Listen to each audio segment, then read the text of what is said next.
This is where I'm staying in Madrid. This place is beautiful, especially after the last place I was in, which was just gross. This place is amazing. It is just perfect size. There's so much stuff here. I think these exposed beams in the ceiling. And then the living room and bedroom area over here.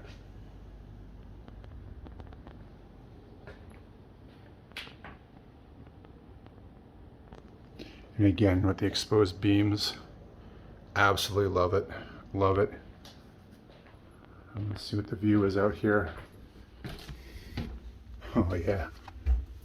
And then there's this great view.